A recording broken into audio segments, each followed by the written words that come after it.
Hola, ¿qué tal? Os habla Lunaticoin y bienvenidos a mi especial de Halloween, Día de Todos los Santos y Día de los Muertos. El pod de hoy casi que requiere escucharlo disfrazado. Yo me disfrazaré de rana y no de cualquiera. Hoy seré un Pepe más, porque en el pod de hoy vamos a tratar qué es eso de los Rare Pepes, cómo es posible que en 2016 existieran NFTs sobre Bitcoin y mucho más. Todo en un pod que mezcla historia, curiosidad y mucha locura, característica del meme más bitcoiner. Te cuento más en un minuto, pero antes, un segundo para mis sponsors. Hodl Hodl es la plataforma web para intercambiar Bitcoin con otros particulares y gracias a que no compras de ninguna empresa, tiene bastantes ventajas. Por ejemplo, tú mismo puedes ser tanto comprador como vendedor. Al interactuar entre particulares no estás obligado a pasar los tediosos procesos de cesión de datos personales que arruinan tu privacidad. Los sats que compras no pagan ningún tipo de comisión de retiro, porque van directamente a tu wallet una vez los has comprado. Y nunca pierdes el control de tus fondos. Además de todo esto, apoyado por la seguridad de los multifirmas de Bitcoin y por la gestión que Hodl Hodl hace en el camino, comprar tus sats de otro particular acaba siendo un proceso totalmente seguro. Anímate si no has utilizado todavía Hodl Hodl. Después de usarlo una vez, se hace facilísimo y aprenderás una manera de comprar y vender Bitcoin desde el sofá de casa. Y recuerda que si no tienes cuenta todavía, utilizando el código Lunaticoin cuando te registres, tendrás un descuento en comisiones para siempre. Bitrefill es otra empresa bitcoiner que es difícil no tenerle cariño. En Bitrefill puedes comprar con Bitcoin tarjeta regalo de una lista enorme de establecimientos. También puedes recargar tu teléfono en todos los países del mundo. Y para rematar, te permite enviar liquidez en Lightning Network si es que ya estás disfrutando de las ventajas de gestionar tus canales en capa 2. Cada semana cuando preparo esta intro, reviso los nuevos servicios de Bitrefill y siempre tienen algo nuevo que me sorprende. Yo te animo a que hagas esta práctica de ir entrando habitualmente a Bitrefill. Yo, por ejemplo, esta semana he vuelto a alucinar con la cantidad de tarjetas regalo que tienen para gamers, de todo tipo, de todos los gustos y colores, PlayStation, Nintendo. Así que no esperes a que te siga contando servicios y échale un vistazo tú mismo a Bitrefill siguiendo el link de la descripción y ya verás que te sorprenderás viendo otros servicios como IKEA, Amazon, Rituals o Zalando. Todo para comprar con Bitcoin, sin KIC y sin preguntas. Un PP es uno de esos memes en los que por medio de una rana se comparte un momento cómico o divertido en Internet. En 2016, después de una discusión profunda sobre lo que se puede almacenar en la cadena de Bitcoin y lo que no, los pepes quedaron inmortalizados en sus bloques y se convirtieron en uno de los primeros NFTs cuando todavía no se llamaban así. Al pod de hoy se une de nuevo Juan Galt, con quien retomamos parte de la genial conversación sobre la guerra del tamaño de bloque que tuvimos en el L74 al comentar ¿qué son los Rare Pepes? La conexión de estos con las guerras de hash, la idea de Bitcoin 2.0 y las Colored Coins, Counterparty, Spells of Genesis y curiosidades sobre Rare Pepes y otros NFTs construidos en el Up Return de Bitcoin. Un pod un poco loco y friki de las madrigueras más nicho que existen en Bitcoin. Sin más, te dejo con el pod.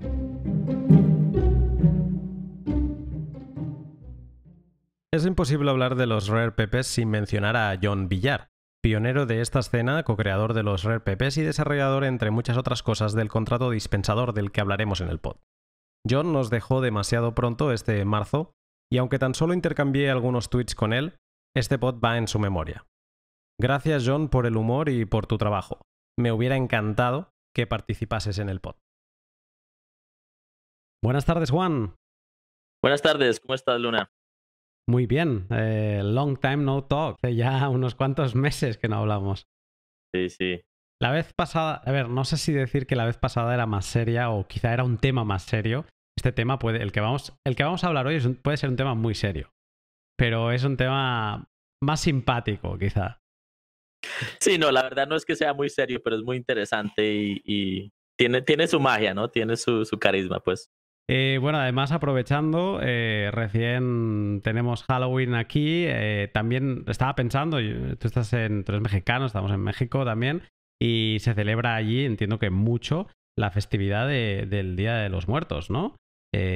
Entonces te quería preguntar primero de todo, ¿cómo es eso? Desde fuera parece que tiene que ser una festividad de la hostia. Entonces, ¿cómo es? ¿Es así? ¿Se celebra mucho? Pues va a estar muy interesante, la verdad, yo solo la he visto de lejos en México, pero vamos a participar este año con unos amigos, vamos a hacer una fiesta este fin de semana, obviamente, y de ahí para adelante el festival, yo creo que llevan ya varios días en festival y va a durar por ahí hasta principios de enero, y la gente se disfraza, ellos tienen sus rituales y sus tradiciones y sí, es un día con mucho significativo, pues muy significativo para los mexicanos, ¿no? Porque es una cultura que no le tiene miedo a la muerte y ellos contemplan el significado de la muerte muy explícitamente, por eso es que hay tantas calaveras y simbolismo de ese estilo que sale de México, ¿no?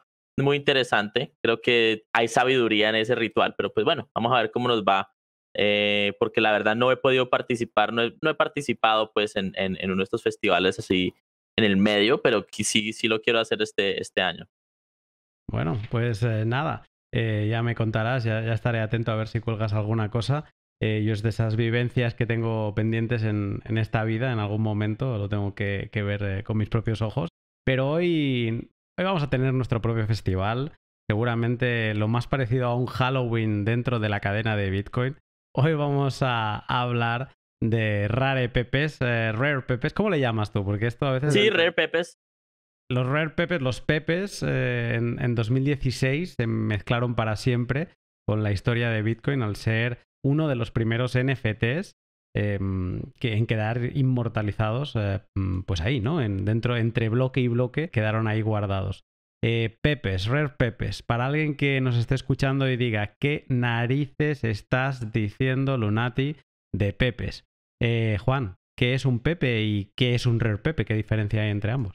Ok, pues Pepe es un personaje, es una rana, probablemente la has visto, hay muchos memes sobre esta rana, creada por un güey que se llama Matt Fury, creo que es un americano. Hace muchos años y mantenía un cómic y era un cómic digital internet pues muy popular. Y este Pepe, este personaje pues se volvió muy famoso entre memes y una cultura relativamente grande de gente lo empezó a utilizar como memes, era pues muy inocente. Obviamente pues en la campaña política de Trump y terminó el Pepe en la mitad del camino y se volvió un símbolo político para algunas personas, pero en cierta forma, y lo sacaron de la sociedad, entonces Pepe fue atacado lo sacaron de la sociedad como un meme o trataron de sacarlo, pero había mucha gente que todavía quiere al Pepe, ¿no? Entonces, pues, en esa época de 2016 al 2018, ya estábamos utilizando el Pepe antes de esta rana, este meme, antes de todo eso. Y pues esta comunidad como que protegió el símbolo y crearon una comunidad de NFTs alrededor de esta rana, ¿no? Ahora podemos hablar, hay mucha tela para cortar, pero pues básicamente es un meme, es un vehículo artístico para expresión, sí, en el internet, ¿no? Es una rana que es muy fácil de editar, es muy fácil ponerle sombreros y escoges fotos de Google y en Photoshop y sale, sí, o en Paint y sale, y puedes crear memes muy fácilmente con él. Y tiene mucha personalidad este Pepe, entonces, pues ha habido mucha cultura del internet alrededor de esta rana, muy parecido al Doge, es muy contemporáneo al Doge, y el resultado ha sido, pues, obviamente que ha tenido un impacto en el Internet en muchos nichos, muchas diferentes comunidades, incluyendo en cripto.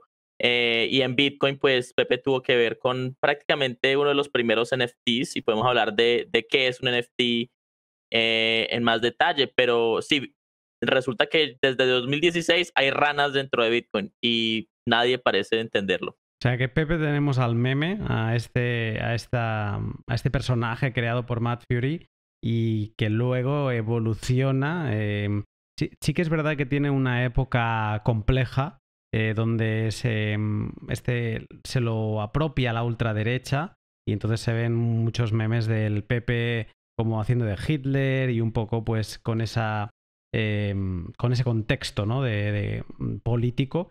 Y como tú bien dices, se le intenta rescatar al Pepe y llevarlo a esa cultura más amigable que tenía antes y mantener, pues, seguir aprovechándonos de la expresividad, porque es como muy expresivo. Y un meme es eso, ¿no? Es con un pequeño grafismo tener, a veces hecho con un lápiz. O sea, que los memes esos típicos de traders llorando que lo han perdido todo y demás, eso es lo más cutre que vas a ver en la vida, pero es muy expresivo, lo ves claramente y te sientes identificado, pues eso es un meme, ¿no? Y Pepe, digamos que se recupera esa expresividad y se incorpora, se crean los Rare Pepes porque se incorporan a la cadena de Bitcoin y se crea un activo digital como único, que ahora hablaremos de todo esto, y se le da otra vida. Tú lo has dicho ahora, quizá podemos hablar más en detalle de los NFTs. Yo ya lo hablé en un podcast con Carlos Roldán de Satoshi's Game, pero una definición rápida creo que no iría mal. ¿Qué es un NFT? Bueno, un NFT, NFT significa Non-Fungible Token. Yo estaba haciendo, pues hice una búsqueda rápida en mi propio Twitter de la primera vez que yo mencioné NFT y no lo mencioné hasta el 2018. Creo que fue un término que es posible que haya salido más de Ethereum que de Bitcoin, el término en sí como NFT. Pero básicamente es un shitcoin de un supply, o sea, que la cantidad de unidades de este shitcoin es poca, baja. Tienden a ser entre menos unidades de este token haya, menos fungibilidad tiene, menos fungible es. Y esto es un cálculo que viene pues del entendimiento del dinero, ¿no? El dinero es algo la fungibilidad es como el oro. Una moneda de oro es reemplazable por otra moneda de oro y no importa. Pero si solamente hay un Pepe, no tiene fungibilidad. Entonces, por eso es un non-fungible token. Y bueno, entonces esa es una de las características, que tiene una cantidad de unidades baja, entre más cerca a uno mejor, y que está asociado con arte, principalmente o históricamente con imágenes o con GIFs, ¿sí? Bueno, no es que es un GIF, es un videíto corto. Em, y bueno, de ahí nace, obviamente, pues hay mucha exploración del tema ahorita, hay gente tratando de hacer NFTs de audio, NFTs de música, hay gente que está tratando de convertir todo en un NFT, y esto es lo que esta es el trend, pues, que vamos a ver la próxima década, yo creo, por lo menos de exploración de este mercado va a ser póngale un NFT a todo, ¿sí? Hasta que, pues, encontremos los límites de esa tecnología. Y hasta que encontremos el hecho de que tal vez hay sitios donde no tiene utilidad, ¿no? Probablemente hay bastantes sitios donde no tiene utilidad, pero pues estamos en esa etapa de exploración.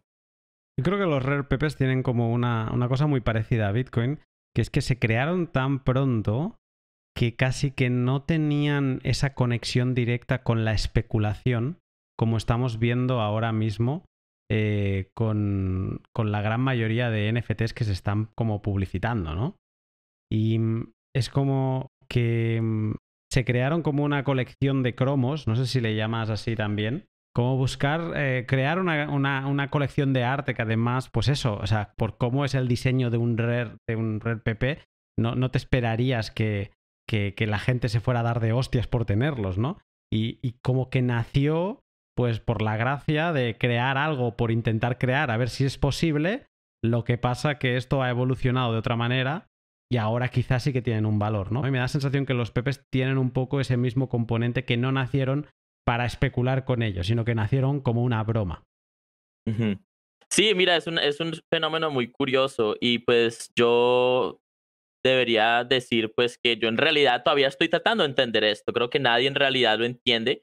Creo que hay argumentos o sea, hay muchos argumentos por hacer y mucha exploración en este mercado, pero te puedo decir que me involucré yo por dos razones, diría yo. Primero, yo era un artista, fui un artista cuando era más joven y por lo tanto entendía el arte, tenía cierto entendimiento del arte. Y por el otro lado, pues también obviamente me gustan los memes y me parecía interesante la rana. La rana me parecía muy chistosa y esta combinación con Bitcoin y esta combinación con crear un nuevo tipo de criptoarte, esta combinación me pareció muy interesante. Entonces, cuando escuché del tema a través de pues gente que en el Twitter probablemente y Telegram, sentí ese FOMO de mierda, tengo que meterme, tengo que hacer algo aquí, tengo que hacer algo, tengo que agarrar algo. Y pues cogí partes de los memes de que me gustaban en ese momento, los combiné, creé una rana y la metí al mercado. Y la forma que funcionaba, había una página de web llamada rarepepedirectory.com, todavía existe, y tú te ibas ahí y les mandabas la imagen, creabas el token encima de Bitcoin con un protocolo que se llama Counterparty, del cual probablemente hablaremos más adelante. Creabas el token, les dabas la información del token, les decías, este es mi Pepe. Y ellos pues tenían un grupo de científicos de memes, ¿no? Y ellos decidían si el Pepe era rare o no, ¿sí? Y parte de este proceso era, pues, obviamente, rechazar los Pepes más extremistas, ¿no? Por el otro lado, rechazar los Pepes que tuvieran, que fueran, claramente no fueran originales. Digamos, si tú cogieras una imagen directa de Mad Fury y la pusieras, eso no puede ser por derechos de copyright y todo eso. Y pues bueno, ellos hicieron cierta curación como de esta colección de Rare Pepes y a través de eso pues rescataron la imagen de Pepe sacando a los extremistas, ¿no? Al arte extremista y rescatando pues este simbolismo, aunque hay mucha variedad y mucha expresión dentro de los Pepes de todas formas. Hay Pepes pro Trump, hay Pepes de Hillary, hay Pepes del Block War, hay muchos Pepes del Block War porque eso pasó en la misma época. Hay Pepes de todo, hay 1774 imágenes o imágenes y GIFs en total de Pepes, de los cuales pues se capturó un momento cultural del Internet de muchos temas, ¿sí? Y pues por lo tanto es muy interesante, ¿no? Entonces eventualmente pues pasaron esos 2 años y al final de los 2 años, no sé exactamente qué pasó, parece que la gente estaba mandándoles demasiados Pepes, ya mucha gente sabía el tema, entonces los científicos se aburrieron, se cansaron de trabajar y se fueron de vacaciones y nunca volvieron. Al más puro estilo Pepe. A puro estilo Satoshi, entre otras, ¿no? Aparte. Entonces, pues, sí, aparte, ¿no? Y creo que la colección fue completada recientemente con Mad Fury, porque Mad Fury, alguien creó una carta que decía, este espacio está reservado para Mad Fury, y esa carta pues tenía un supply y estaba en el mercado. Y Mad Fury nunca la tomó, hasta hace más o menos unas semanas, él apareció, alguien por fin decidió él meterse y dijo, bueno, aquí, y contribuyó una imagen y reemplazamos ese placeholder, esa imagen por la de Mad Fury. Entonces Mad Fury ya le dio su estampa de aprobación pues a los Pepes y ya los científicos de los alumnos que quedan por ahí dijeron ya, con esto podemos terminar la colección de los Rare Pepes. Entonces ya culturalmente y prácticamente en todo sentido la colección de Rare Pepes está completa. Y bueno, pues podemos hablar más del tema, pero esa es más o menos una historia de los Rare Pepes. He aprendido ya muchas cosas. O sea, yo pensaba que esto no sabía ni si estaba terminado o no. O sea, 1774 cartas, Pepes, ¿no? Que están inmortalizados, que son diseños distintos, entiendo, ¿no? Hostia, es curioso esto. Vale, perfecto. Pues entonces tenemos NFTs, que son pues como unos activos digitales, ahora seguiremos hablando, con un supply limitado. Básicamente un NFT lo que intenta hacer es replicar la escasez digital de Bitcoin, pero aplicado a otro tipo de activos que no buscan ser monetarios, sino que buscan ser, pues eso, ¿no?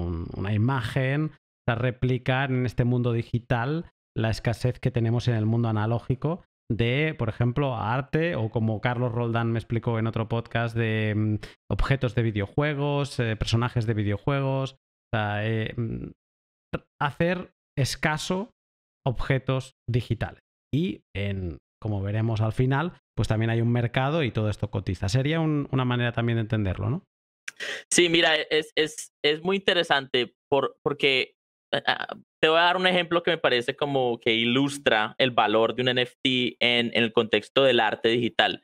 Si tú eres un artista moderno, nacido después de que el Internet ya existía, ¿sí?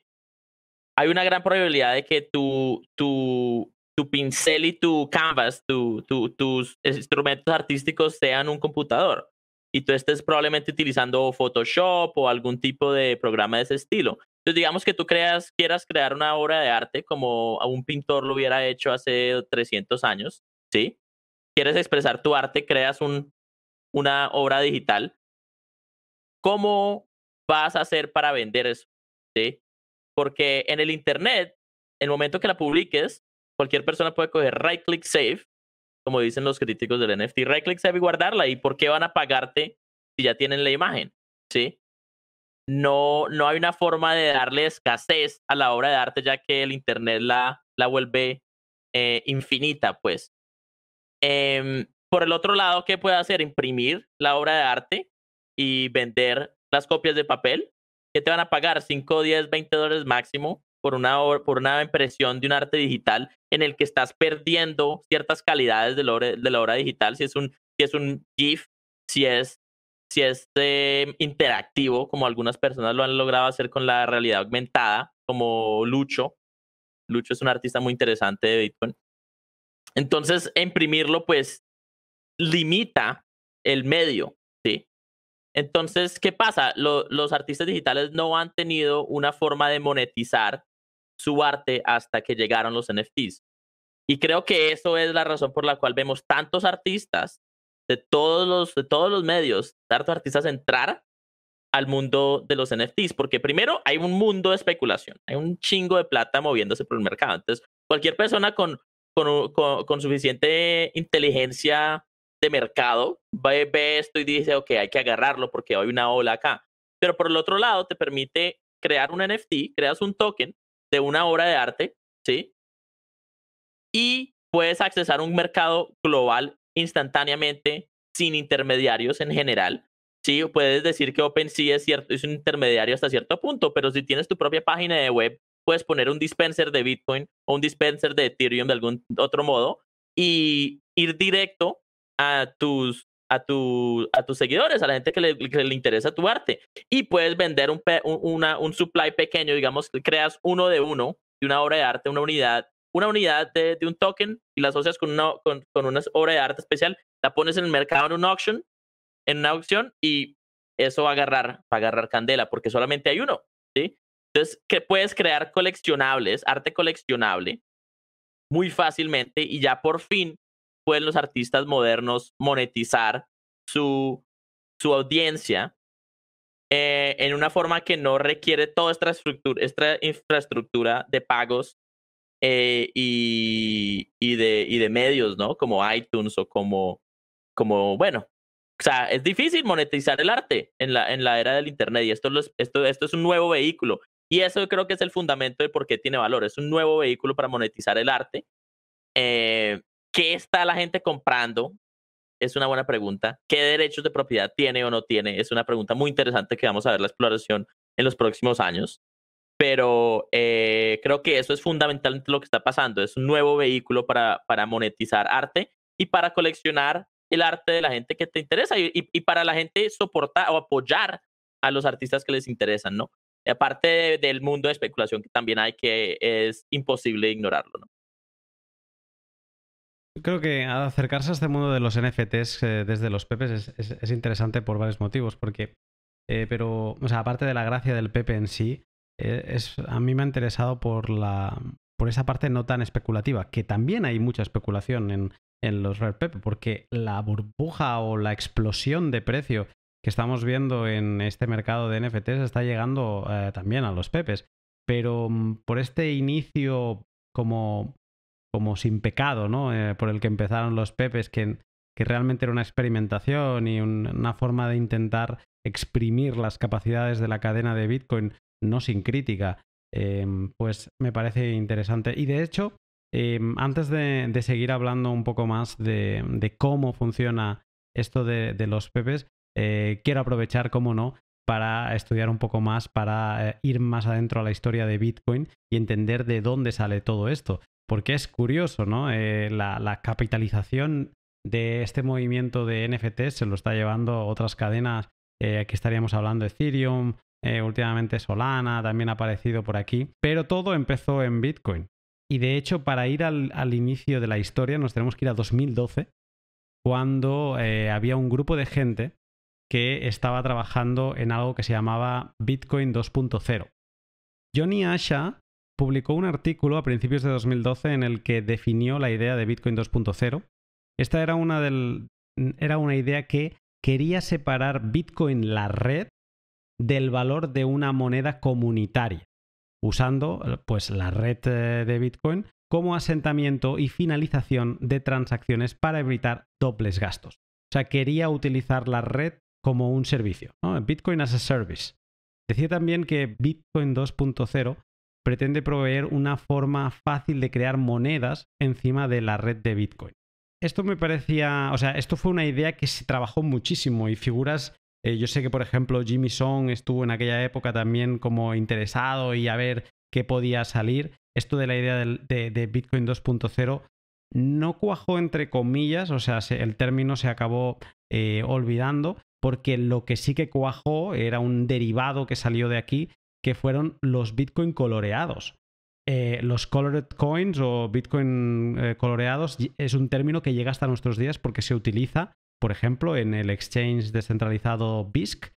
Ahora mismo están utilizando un token para la gobernanza y este token es un Bitcoin coloreado. ¿Y qué narices es un Bitcoin coloreado? Pues bueno, es un Bitcoin al que se le hace como una marca, como si agarrásemos monedas de dólar o de euro y les pusiéramos un pequeño sticker de color rojo y dijéramos, ahora las monedas de 1 euro con el sticker de color rojo ya no valen 1 euro, ¿vale? Valen 20. Pero esto es solo para nuestra comunidad, para nuestro círculo, porque al final serían las únicas personas que entenderían el significado del sticker rojo, ¿no? Pues eso mismo es un colored coin. Y eso mismo es lo que planteaba Johnny Asha en ese primer artículo, ¿no? En la creación de quizá que este Bitcoin 2.0 fueran las colored coins. ¿Qué necesitaríamos para poder crear Bitcoin coloreados? Pues 3 cosas. La red de Bitcoin, fracciones de Bitcoin la moneda, porque sin esto no podemos mover nada, y necesitaríamos un protocolo por encima que fuera el que entendiera que esos Bitcoins están coloreados y que llevara, digamos, una contabilidad paralela a la de la red de Bitcoin, ¿no? O sea, es como una capa 2, ahora que se ha puesto tan de moda hablar de las capas 2 de un tiempo a esta parte, ¿no? Ahora, de 2018 en adelante, con Lightning y también pues todo lo que se construye por encima de Bitcoin se le llama capa 2, pues ya se planteaba en aquel entonces, en 2012, como una segunda capa, un protocolo por encima de Bitcoin que sirviera para detectar esas pinturas que se le daban a las monedas. Los ejecutables de BISC, siguiendo con el ejemplo de BISC, son ese protocolo construido por encima de Bitcoin que sirve para detectar qué Bitcoins están coloreados con las condiciones de los tokens de la DAO de BISC. Una frase, y ahora te preguntaré por ella, que me gusta de Johnny Asha, de este post inicial, es que dice que la distribución de este cliente de divisas, este programa para controlar divisas ajenas a Bitcoin, crearía una comunidad alrededor. Sería capaz de separar esos Bitcoin coloreados del resto y así, para el mini ecosistema, podría tener un valor flotante encima de la red de Bitcoin que se utilizaría únicamente como infraestructura.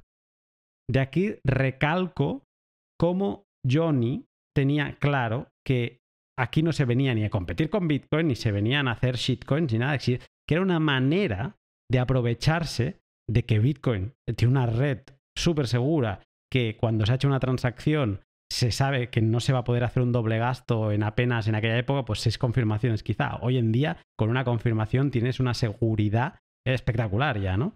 Johnny decía pues eso, ¿no? Que permitiría aprovecharse de la red de Bitcoin para que tú hicieras esa finalización, ese settlement de las transacciones, pero en verdad los colored Bitcoin solo servirían para microcomunidades, pues para crear como su su ida de olla mental, ¿no? Podríamos aplicarlo a los rare pepes y ya está. Sin shitcoin, sin nada. Son mini proyectos particulares de comunidades cerradas.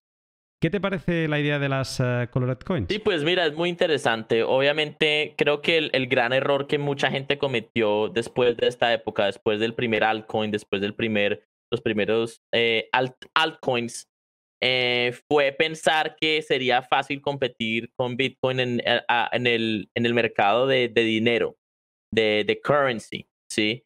Resulta que es muy, muy difícil volverse dinero y la naturaleza del dinero es que domina el mercado. Para poder volverse dinero tiene que ser dominante, ¿no? Entonces, creo que eso fue un error que le dio muy mala reputación a los altcoins y a otros tipos de tokens o criptoassets, ¿no? Pero la realidad es que el capitalismo requiere capital y el capital debe ser organizado y estructurado y debe haber contaduría alrededor de quién es dueño de qué en el capitalismo.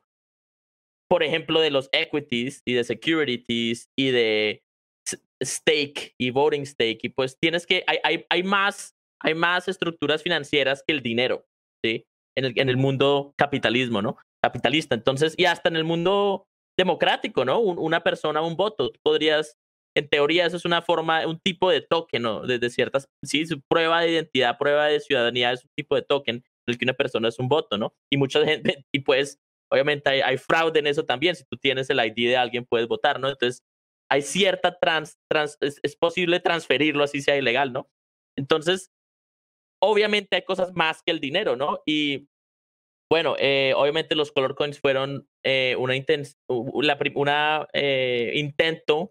de tratar de digitalizar y utilizar Bitcoin y la criptografía de Bitcoin y la estructura de Bitcoin para atraer esa parte del mercado y crear esa parte del mercado en Bitcoin, ¿no? Entonces, hay una cosa que la gente, los bitcoineros de hoy en día no parecen entender, y en cierta parte porque la conversación no va a ese lado por ahora, porque ahí pues todavía no hay mucha plata metida en eso, pero es que en Bitcoin hay más que Bitcoin. En Bitcoin está hay una infraestructura muy poderosa que es pues primero la distribución de llaves criptográficas, de la llave pública a la llave privada a una escala histórica. Nunca ha habido tanta distribución de llaves públicas y privadas en la historia de la humanidad.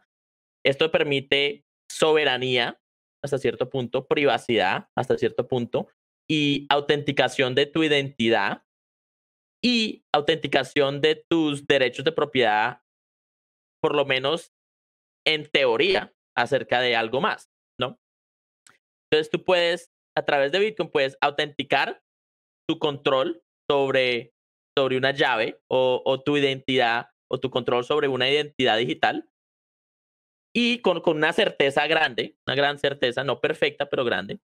Y puedes también transferir derechos de propiedad sobre algo, ¿sí? A través de la red de settlement de Bitcoin. Bitcoin es algo que procesa ese tipo de transferencias, ¿no? Entonces, a base de esa infraestructura, sin mirar a la unidad de contaduría de Bitcoin como dinero, tomando distancia de eso, puedes tú crear un mercado paralelo con otros tipos con otros tipos de divisas y otros tipos de acciones y estructuras financieras, ¿no? O estructuras de equidad, pues, ¿sí? Entonces, prácticamente de ahí nace Ethereum, ¿sí? Ethereum fue una reacción al rechazo de esto en Bitcoin. Te voy a añadir un dato, porque además es que va al pelo de lo que acabas de decir. El siguiente paper que publica, o artículo que publica Johnny Asha, como se pronuncie, sobre el tema de Bitcoin 2.0, estaba de coautor, estaba Vitalik. Y ese mismo año Vitalik publica el paper de Ethereum. O sea, ahí es donde Vitalik dijo, no, en Bitcoin no, yo me hago mi cadena, ¿no? Que creo que es una de las cosas bonitas, porque sirve el tiempo, ¿no? Sirve para comparar. Es una de las cosas bonitas de las Colored Coins, ¿no? Que es como aceptar, digamos, las constricciones de Bitcoin porque no quieres competir con él, ¿no? Entonces, cualquier cosa que salga de ahí ya te conviertes en altcoin, y la palabra altcoin, aunque parece muy dócil, en verdad es alternative coin. O sea, quiere ser una alternativa. Y eso es un poco lo que hizo Vitalik, ¿no? Irse y crear la suya. Sí. Sí, y hay que también entender que hubo una controversia alrededor de esto, porque me acuerdo una de los memes, digamos, más impactantes para mí en esa época fue que hay una demanda infinita por espacio en la cadena de bloques, ya que es una base de datos inmutable, global, relativamente barata. Bueno, en el futuro se especulaba que se iba a volver más cara precisamente porque la demanda era infinita y la capacidad era escasa, ¿sí? Y a base de ese argumento fue que hubo una reacción de los programadores y ciertas partes de la comunidad, podría decir una mayoría de la comunidad, mirando la historia, pues la comunidad reaccionó a esta idea de los core coins en general negativamente. No estuve yo en esa época, pero vi como las oleadas más tarde de esa reacción que llevaron a que esta experimentación se fuera a otras cadenas. Pero pues a base de esas ideas fue que nace pues obviamente el protocolo de Counterparty, que lleva funcionando pues ya muchos años, ¿no? Y todo, ¿no? Pero la razón por la que terminó mucho esto saliéndose Bitcoin en parte fue porque los bitcoineros dijeron, pero un momento, no, esto puede hacerle daño a la función de dinero de Bitcoin, ya que no sabemos cómo vamos a hacer para que esta vaina pueda escalar solo con pagos de dinero, ¿sí? Solo llevando a Bitcoin a las demandas del mercado que Visa puede lograr, solo llevando a eso, no sabemos cómo hacer para que Bitcoin pueda traer ese servicio al mercado. Tú le sumas todo el sistema financiero a Bitcoin y puede tumbarlo, puede ser un ataque, ¿sí? Entonces, esa reacción defensiva fue con intención de proteger la cadena de bloques. Obviamente, pues se vuelve un problema político que también se lleva a la guerra del block size, ¿no?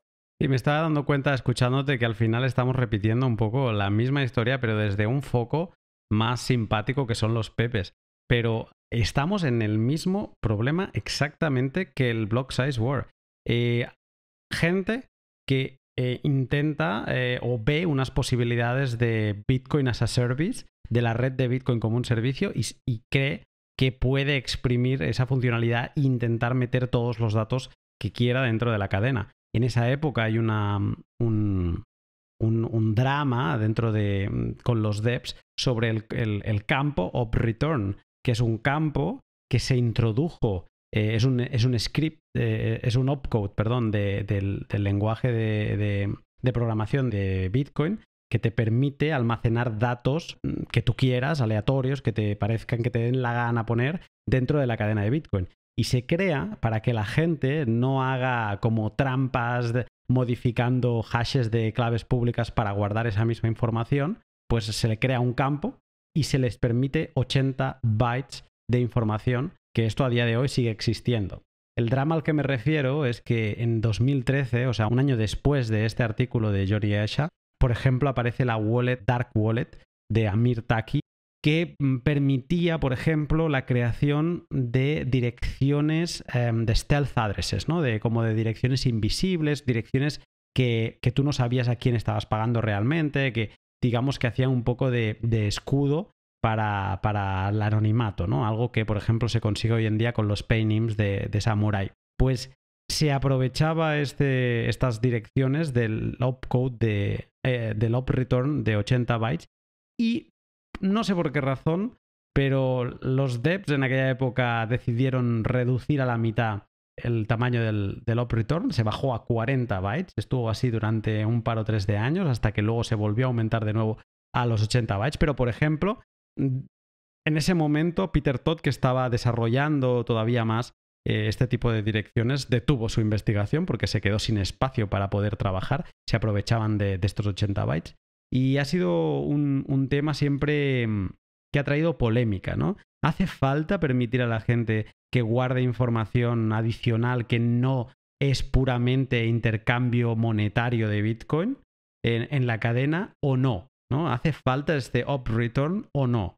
Y eso a día de hoy sigue siendo algo polémico. Pero bueno, al final se ha encontrado una media paz, dejándolo ya con 80 bytes. La gracia de utilizar el up return es que no se guarda ese output dentro de la base de datos de unspent transaction outputs. O sea que si alguien no quiere guardar ese tipo de información, lo puede configurar en su nodo y el nodo solo almacena transacciones monetarias. Digamos que creo que se ha encontrado una solución dentro de que Bitcoin nunca va a almacenar todo lo que almacena otras cadenas. Se ha encontrado una solución que complace bastante. Pero de nuevo estamos en una decisión política que también sigue trayendo drama a la cadena de Bitcoin. Sí, sí, creo que pues parece que hubo un tipo de compromiso político, sí. Y es político no porque haya algo malo en ello, simplemente porque hay un recurso escaso y muchos intereses, ¿no? Y eso crea la política prácticamente, creo yo, ¿no? Entonces, pues, sí, parece que hubo un compromiso. No sé dónde estamos hoy. Es muy curioso hablar de esto con la perspectiva del tiempo, porque si tú miras la cadena de bloques hoy, está prácticamente vacía de Bitcoin. Después, con todo y que el precio está a $60,000, tú puedes mover una transacción con 3 a 5 satoshis por byte. Y creo que en parte eso le da cierta credibilidad al hecho de que había algún ataque de spam en la cadena de bloques que cayó cuando los chinos sacaron a todos los mineros. Con eso salió hay una teoría de que había un ataque de spam consistente desde 2016 que fue clausurado cuando China sacó a los mineros porque el ataque pues venía de China, lo cual es muy curioso. Creo que es una pieza del rompecabezas en la historia de la guerra de los block size que se está revelando ahora. Pero el caso es que hoy en día, pues la cadena de bloques está prácticamente vacía, aunque hay capas nivel 2, como lo que vemos en Liquid y lo que vemos, pues, también. Lightning. Sí, Lightning, obviamente Lightning, pero hay otra capa de 2 donde están haciendo NFTs. RSK, anyway. Ellos también tienen, pues, Rootstock. Ellos también tienen una capa 2 de algún tipo en el que también está tratando de hacer ese tipo de cosas, ¿no? Y Counterparty, pues, ha también innovado en ciertas formas para tratar de minimizar su impacto en la cadena de bloques. Y pues tiene ciertas innovaciones, integraron Segwit también, entonces juegan con Segwit y pues están tratando de mantener, de ayudarle a Bitcoin a escalar también, pero pues los pepes fueron creados en Counterparty cuando no existía ninguna alternativa y no querían estar en Ethereum o en otra cadena de shitcoins, ¿no? Entonces, pues de ahí viene la historia, ¿no? Vamos a introducir Counterparty, que de momento estamos en 2012-2013 con este segundo paper de Johnny, en el que también participa Vitalik, y ya vemos los problemas. Había la idea de las Colored Coins, pero no estaban exploradas. Se acabarían explorando y desarrollando más tarde, como he explicado en el caso de BISC. Y solo decir una última cosa de las Colored Coins, que lo bonito de un Bitcoin coloreado es que es Bitcoin. Es que en ningún momento deja de ser Bitcoin. Es como tú tienes el euro, ¿no? Y el euro tiene ese sticker rojo. Pero si te cansas de esa comunidad, pues puedes decir, oye, pues a la M yo lo utilizo otra vez como euro, en nuestro caso como Bitcoin. Y eso es la gracia de los Bitcoin coloreados, que el día de mañana tú te cansas y lo puedes seguir utilizando como Bitcoin. Creo que es algo destacable y algo bonito. No es una altcoin, no es una shitcoin, es Bitcoin, pero simplemente que se le han aplicado unas reglas de juego por encima, utilizando este campo del up return normalmente, que permite pues crear estas ficciones, estas realidades paralelas que tienen mercado y que operan. Entonces, de esta realidad, de esta intención de hacer otras cosas, nace, ya hemos dicho, Ethereum va por su lado, pero dentro del, nativamente, por decirlo de alguna manera, sobre la cadena de Bitcoin nace Counterparty, que es pues una capa 2, lo que muy, muy inicial, de cuando no se hablaba de capas 2, pero es un protocolo que ellos lo definen como un conjunto de herramientas financieras dentro de un protocolo peer-to-peer construido sobre la cadena de Bitcoin. Counterparty utiliza la cadena de bloques como un servicio para publicar y marcar cronológicamente mensajes. Counterparty era eso, o sea, era intentar llevar toda esta idea que se estaba cuajando con Johnny y con todos los que vinieron detrás con Bitcoin 2.0, hacerlo directamente para poder crear assets encima de Bitcoin. Sí, pues Counterparty, mi entendimiento del tema ahí es que vive dentro del Op Return. Ahorita en este momento, pues acabamos de anunciar rareppeworld.com, rareppeworld, que es un explorador de rarepeppes dedicado a rarepeppes. Y por lo tanto tenemos que correr un nodo de Bitcoin, un nodo de Counterparty y crear una base de datos a base de eso, y de ahí sacamos una página de web, ¿no? Entonces, todo lo de Counterparty vive en el Op Return, que es ese espacio especial que le dedicaron a cosas otras que Bitcoin dentro de Bitcoin.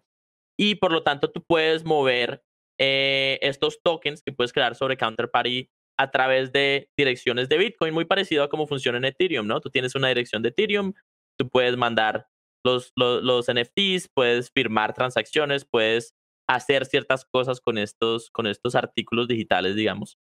Lo mismo se puede hacer encima de Counterparty, ¿no? Entonces, a través de direcciones de Bitcoin puedes mover los pepes, y los pepes viven encima de Bitcoin.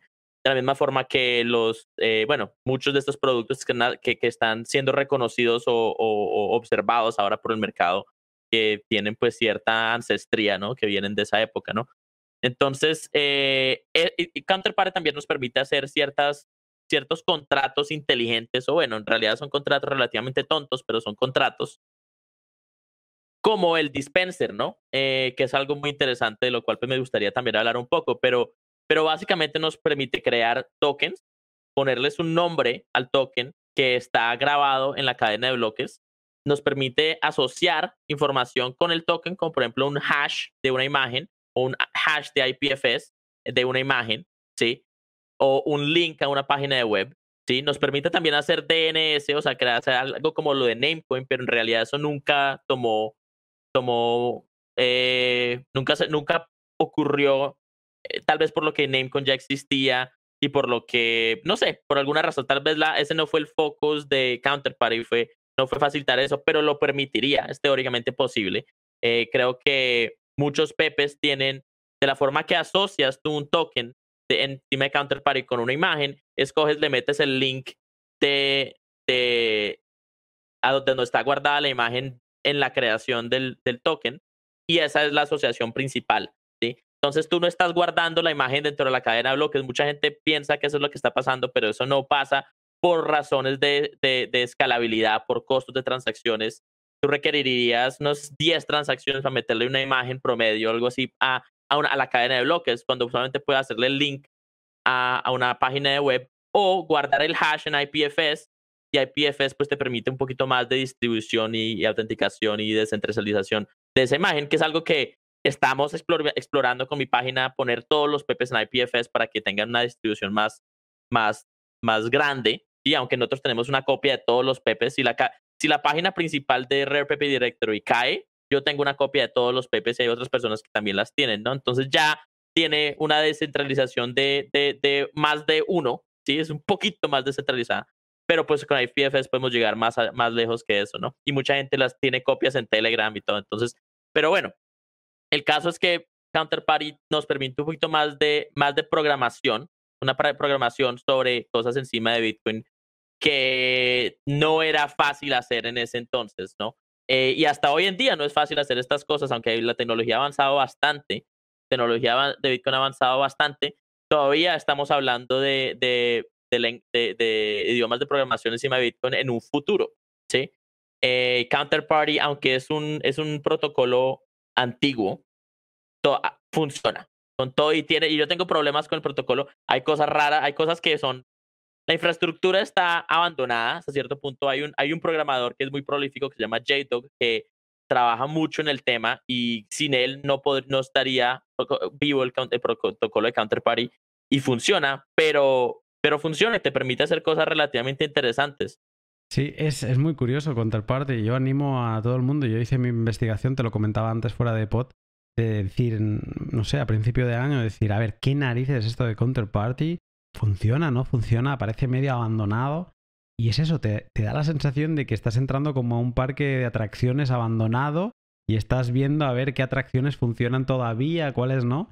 Pero no, te das cuenta que funciona y de hecho hay comunidades como la de... Hay una comunidad en Telegram para intercambio de Rare Pepes, para comerciar, como quien va en Barcelona, por ejemplo, se reúnen cada domingo en el mercado San Antoni a cambiar cromos. Pues ese grupo de Telegram es como lo mismo, un sitio para que se reúnen coleccionistas de Pepes para ver cuál tengo, yo quiero este, no sé qué.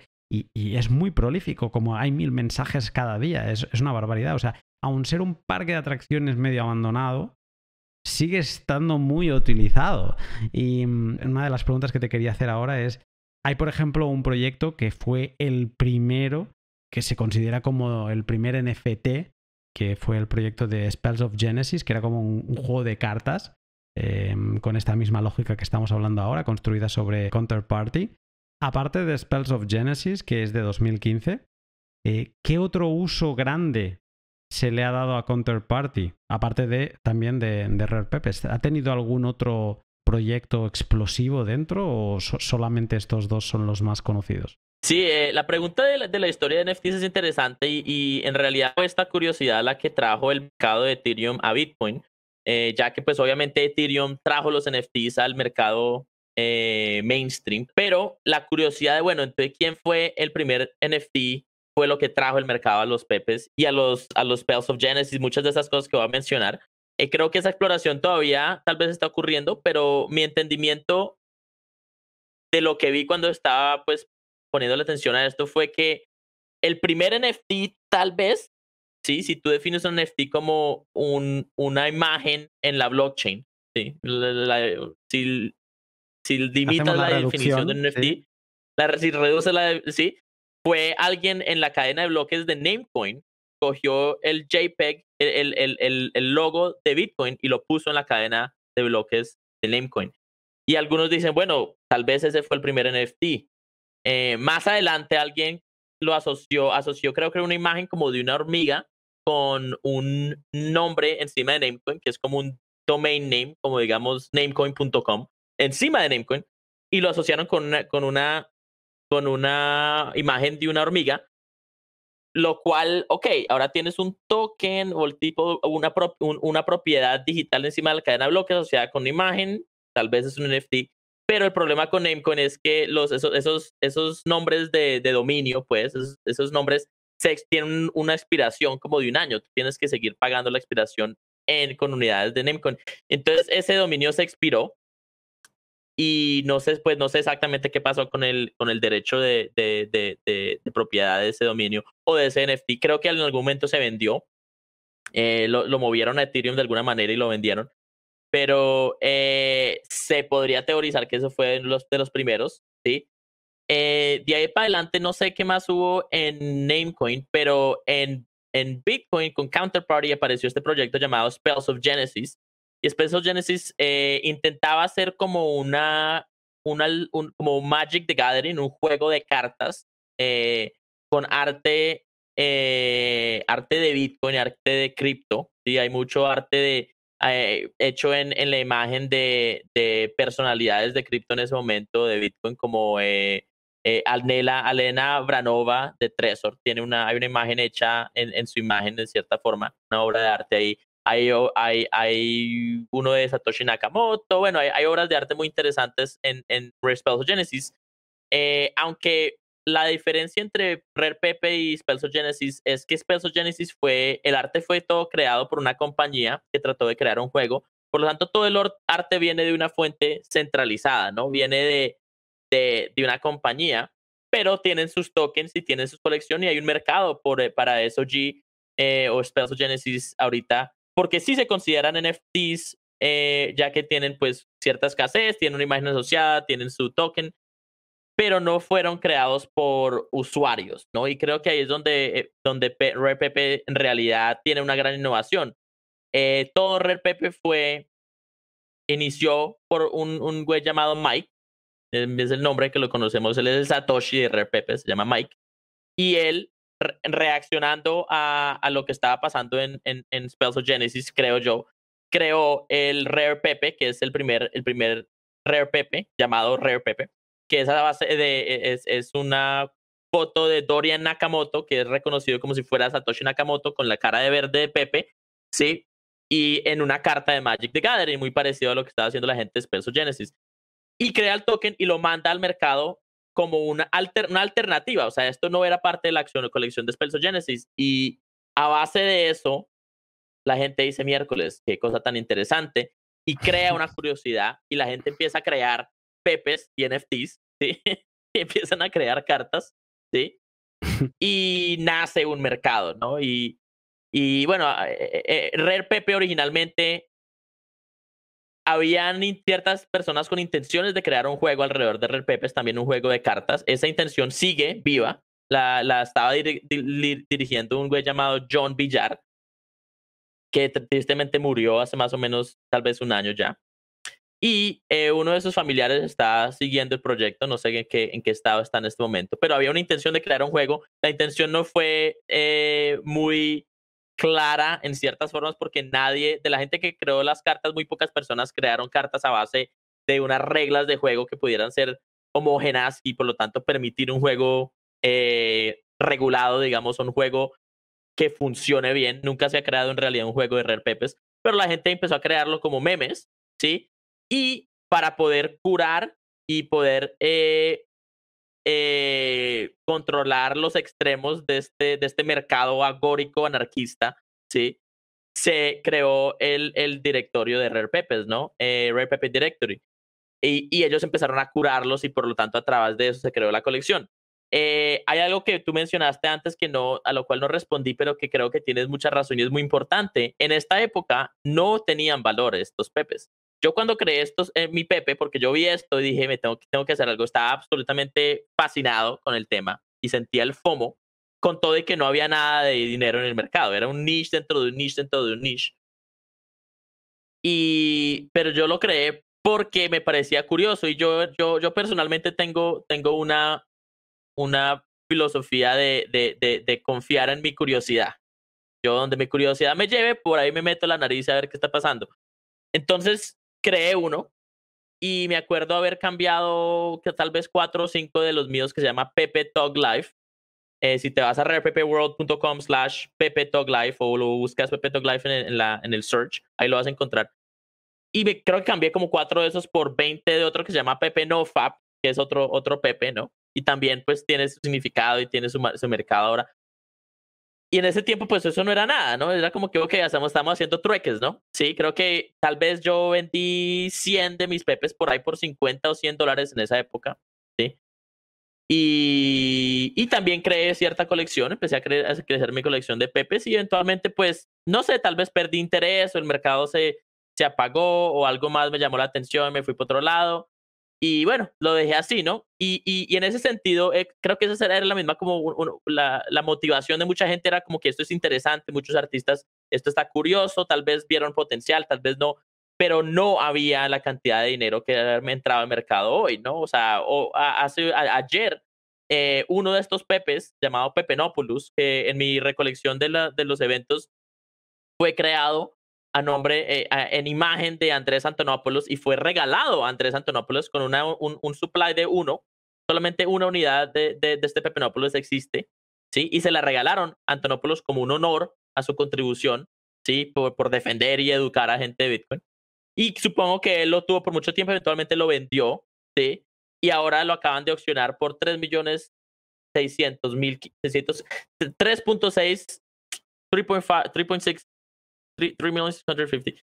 3.600.500. Coño, no sé. 3.650.000. Sí, esa es. Me olvidó hablar español. Lo vendieron ayer. Ayer se clausuró esa venta por 3 millones. Entonces, de dólares. Entonces, obviamente estamos en una época, en una etapa muy diferente del mercado. Pero en esa época, pues, era honores, era arte. Estábamos creando memes y explorando un nuevo potencial de la tecnología. Y en ese sentido tenía esa inocencia y esa immaculate conception, esa concepción inmaculante, no sé, de que Bitcoin tuvo. Inmaculada, que Bitcoin tuvo en el sentido de que, bueno, aquí hay algo nuevo, creémoslo por su propia intención, no por hacer plata, creémoslo porque vale la pena crearlo. Es axiomático, ¿no? Y a base de eso nacen pues los Rare Pepes, esta comunidad que que creó arte muy original y que es arte que tiene autenticidad, ¿no? Si tú miras muchos de los NFTs que salen ahora, que son algorítmicos, que son tratando de imitar los memes de esa época, como los punks en Ethereum, muchas imitaciones de los punks en Ethereum. Yo los veo y yo digo, esto ya ha perdido cierta autenticidad porque están tratando de imitar esa pureza, ¿no? Y están pretendiendo tener calidad baja para parecerse a los punks y eso le pierde calidad, creo yo. Ahora, creo que pues van a ver, este mercado va a tener que madurar en ese sentido y encontrar autenticidad y originalidad de nuevo, pero de ahí nace todo este movimiento, ¿no? Y pues bueno, de ahí para adelante, eventualmente alguien crea los Curio Cards en Ethereum. Ellos hacen una versión, se llevan ese concepto de Pepe a Ethereum y crean los Curio Cards, y eso fue Thomas Hunt de Mad Bitcoins, fue el que inició ese proyecto. Y de ahí pues empiezan los NFTs en Ethereum y de ahí nacen eventualmente los punks y mucho más. Entonces una búsqueda de History of NFTs o historia de NFTs en Google Images. Hay imágenes tratando de como alinearlo sobre una línea de tiempo, pero pues ese es más o menos como el génesis de los NFTs, según pues mi memoria. Te interrumpo un momento la locura Pepe para hablarte de mis otros dos sponsors. Primero, Shift Crypto, la empresa suiza productora de la hardware wallet BitBox 2. Como expliqué en el pod número 100 que grabé con Diego Burpegui, cuando sobrepasas el salario mínimo de tu país en Bitcoin acumulado, empieza a ser momento de tener una hardware wallet, y la BitBox 2 es una estupenda elección para principiantes y usuarios avanzados. Para principiantes es genial porque es seguramente la wallet que te lo va a hacer más fácil.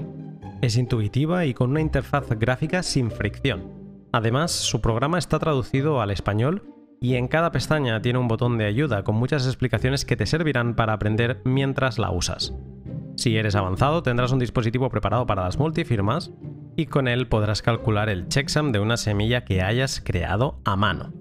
Si todavía has de subir el nivel de seguridad de tus Bitcoin, no te lo pienses más, échale un vistazo y recuerda que si utilizas el código LUNATICOIN en tu compra, tendrás un 5% de descuento en tu BitBox 2. Y Len de Hodl Hodl. Los chicos de Hodl Hodl, no contentos con el exchange, lanzaron hace relativamente poco un servicio de préstamos colateralizados con Bitcoin para particulares. ¿Qué puedes hacer con Len? Principalmente dos cosas. Si tienes Bitcoin, puedes ponerlo como garantía para tomar un préstamo en moneda estable, por ejemplo en USDT de Liquid. Y por el contrario, si tienes stablecoins, puedes prestarlas a otros particulares por un buen interés, a veces tan alto como del 25%. Cada uno ha de hacer su propia investigación y ver hasta dónde quiere arriesgar, pero puede ser un buen sistema para comprar más Bitcoin con los que ya tienes. Échale un vistazo a su web siguiendo el link de la descripción y a ver qué te parece su gran servicio de préstamos.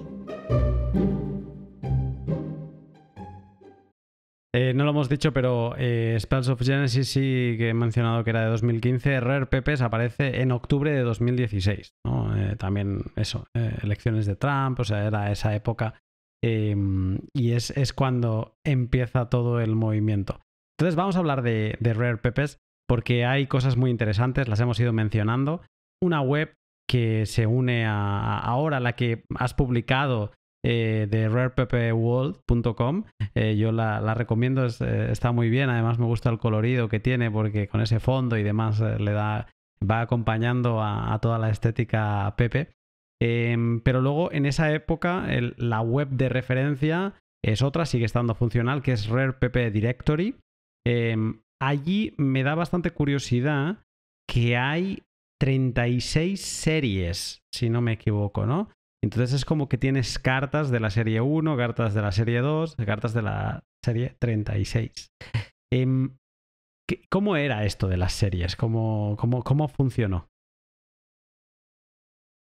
Sí, pues no sé exactamente por qué los científicos que están creando esta colección, curando esta colección, los científicos de las ranas de Pepe. pero a través de su exploración esotérica, oculta de esta ciencia de memes, decidieron ellos organizarlos en series. ¿Sí? Tal vez era porque cogían, bueno, les llegaban 100 contribuciones, de ahí agarraban 30 y las metían, ok, esta serie 1 publicada, serie 2 publicada, serie 3. Tal vez fue algo por ese estilo, las publicaron en series. Y esta curiosidad del mercado de NFTs que viene de Ethereum, ellos están muy interesados en la antigüedad. Entre más viejo el NFT, mejor. Y por eso es que el Rare Pepe es de los más valiosos, porque fue el primero. Pero les da mucha curiosidad cuál es el primero. Entonces están organizando ellos en su intención de encontrar el valor en estos coleccionables digitales. Ellos organizan alrededor de series. Entonces, entre más cerca de serie 1, mejor. Entre menos unidades del mercado, mejor. Y entre más interesante el arte, mejor. Pero básicamente fue algo arbitrario. Además, porque o sea, la colección dura 2 años. O sea, en 2018 esto se acaba. Se paran de producir pepes. Hay los 1774 que decías al principio. Y si lo piensas, en 2 años, 36 series. Iban a 18 series por año. O sea, se marcaban una serie en menos de un mes. En 20 días, en 15 días cerraban una serie. Es que no sigue. Bueno, es Pepe todo. O sea, es que sigue la misma lógica de Pepe. Sí, es muy interesante. No sé por qué decidieron hacerlo en series. Yo recuerdo que la mía fue serie 7. Recuerdo que yo les mandé los documentos de mi Pepe y no se demoraron mucho en responder. No tengo la impresión de que lo hicieron de a series. No sé por qué, la verdad, por qué lo hicieron en series, pero probablemente fue de a meses. No sé. Buena pregunta. Entonces, tú hablas, va perfecto hablar contigo, o sea, que creaste unos pepes, uno te acuerdas que era de la serie 7. ¿Quién era el propietario de esos pepes? ¿Era el autor? O sea, tú te quedabas con toda la propiedad de todas las cartas de ese pepe. Tú también definías la emisión de esa carta, porque no lo hemos explicado, pero de los pepes hay pepes que tienen una carta y hay pepes que tienen 100.000 cartas, ¿no? ¿Cómo era? O sea, ¿lo decidía todo el autor, en este caso tú, y tú te quedabas con todas y luego las ibas dando, o cómo era? Sí, el artista tenía un gran rango de libertad artística aquí. Obviamente tendrían que ser aceptados por los científicos, ¿no? Pero sí, cada decisión sobre el Pepe es una decisión artística, ¿no? ¿Cuántas unidades del mercado es una decisión artística? ¿Cómo está distribuido la unidad? Es una decisión artística que algunas personas experimentaron con eso. El formato del archivo. Hay una Pepe muy interesante, creo que se llama Schrödinger Pepe, como Schrödinger Cat, como el gato de Schrödinger, este experimento, toda esta idea teórica de física, en el que el formato de la imagen fue creado en cierta forma que si tú ves la imagen en un explorador Chrome, te va a mostrar una imagen, y si lo miras en un Apple, en un Mac, te muestra una imagen diferente. Y eso es hecho a raíz de un error en los códecs de rendering de las imágenes que este nerdo entendía, y por lo tanto es un Schrödinger Pepe, ¿no? Es alucinante, es surrealista. Eso es alucinante. Es surrealista. Muy surrealista. Este Pepe en particular, él creó 2.000 unidades, quemó 1.400 y remintió, hizo un mint de 1.400 en Ethereum, de las cuales vendió no sé cuántas, y eventualmente abandonó eso. No sé cuál es el resultado final de ese Pepe, pero es un Pepe que vive entre mundos y vive entre cadenas y vive entre renders, ¿no? O sea, es un pedazo de arte muy interesante, ¿no? Entonces, y este es uno de los ejemplos de cosas raras que hicieron artísticamente esta gente, explorando como los límites del arte digital y de las cadenas de bloques, ¿no? Y bueno. Es buenísimo. Tengo una pregunta después para preguntarte sobre pepes así característicos que deberíamos conocer, pero me quedo alucinado con esto que me acabas de contar, porque no es una ida de olla que se queda en la ida de olla, no, está aprovechándose de un error de codificación de los diferentes exploradores y es un hecho, o sea, el código está ahí y crea ese error. En fin, o sea, yo amo a la humanidad, lo digo muchas veces con mis familiares, amo a la humanidad porque cada día que te levantas descubres algo nuevo, algo gracioso. Yo creo que el humor es una forma buenísima de tomarse la vida y entender el mundo.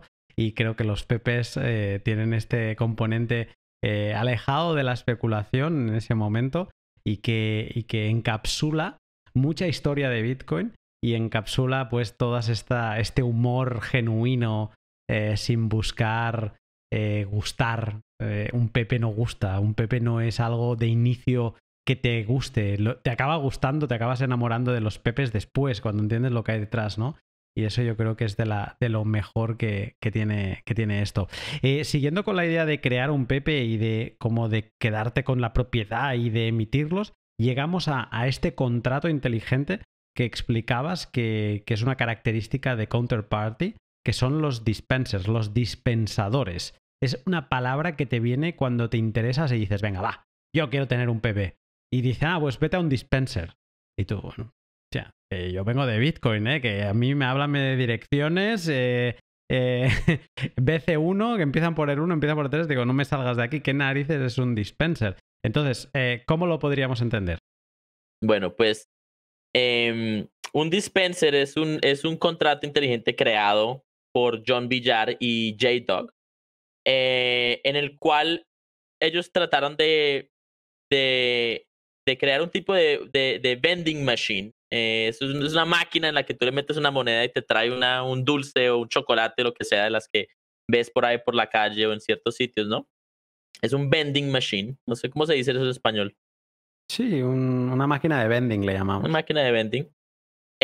Fundamentalmente eso es lo que es. ¿Sí? Entonces, ¿qué pasa? Tú te vas a la cartera de freewallet.io, que es la cartera más avanzada de Counterparty. Descargas la cartera, creas una nueva cartera, te dan las 12 palabras, las encaletas, le mandas, póngale $50 en Bitcoin y ahora pues tienes que comprar un poquito de Counterparty, un poquito de la unidad, necesitas 0.5 XCP, que Counterparty tiene su propia moneda, su propio dinero, el cual es un shitcoin, la verdad, pero es posible comprarlo, ¿sí? Y ¿Son para colored comprarlo coins? es un color coin. Es un color coin con Bitcoin quemado. Ellos quemaron Bitcoin para crear XCP. Es un color coin. Y bueno, y les puedo explicar, bueno, digamos, los voy a ayudar por la historia. Entonces, para tú crear un dispensador, es una buena forma de entender qué es un dispensador, ¿no? Entonces, creas la cartera en Free Wallet.io, le mandas $50 y de esa cartera te vas, digamos, a rareppeworld.com, buscas XCP, te va a aparecer una carta de XCP que yo creé, que no es un RarePepe oficial, pero pues le creamos una carta para que se viera bonito, ¿no? Y te va a aparecer un dispenser. El dispenser es una vending machine que te dice, bueno, mándele $20 de Bitcoin a esta dirección y el dispensador te va a devolver un XP, un XCP, un Counterparty Unit, ¿sí? Y eso es todo. Entonces, ¿qué pasa? Este contrato lo que hace es observa las direcciones públicas de Bitcoin y dice, ok, si X cantidad de Bitcoin llega a esta dirección, le vamos a devolver, a mandar la cantidad determinada de PP a la dirección de Bitcoin que manda el Bitcoin. O sea, tú le metes $50 a dirección 1CA, ¿sí? Y de ahí mandas el Bitcoin al dispenser, el dispenser te devuelve el XCP a la dirección 1CA, ¿sí? Vale. Reusa la dirección, ¿sí? Y esa es la única forma en la que los dispensers funcionan. Es muy importante, por lo tanto, que estés utilizando una cartera de Bitcoin que acepte el protocolo de Counterparty para que puedas tú ver el token que te devuelve este dispenser y puedas accionarlo, puedas venderlo, moverlo, hacer lo que quieras con él, ¿no? Entonces compras Counterparty y luego vas y creas este contrato y es una opción crear dispensador. Decides, bueno, voy a meter tantos pepes aquí voy a poner el precio de, digamos, $10 de Bitcoin o 0.0001 Bitcoin, ¿sí? Cada vez que esta cantidad de Bitcoin entre al contrato, va a dispensar una unidad o 2 o 3, lo que tú quieras. Tú defines la cantidad que dispensa este dispensador y firmas y publicas la transacción y Counterparty la procesa. Y esas unidades, esos pepes, quedan en un escrow, en un tipo de contrato inteligente que Counterparty regula. Entonces Counterparty se queda mirando las transacciones y el momento de que el evento correcto ocurre en la cadena de bloques de Bitcoin, Counterparty reacciona y dispensa el pepe.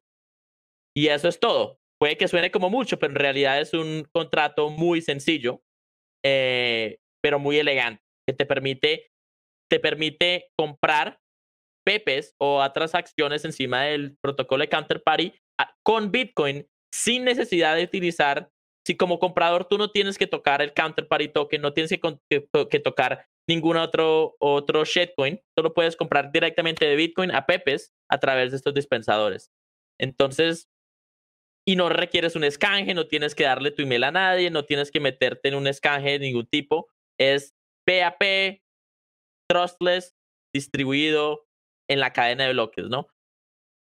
Por lo tanto, pues, por eso es que es tan útil y tan interesante y tan valioso ese tipo de contrato.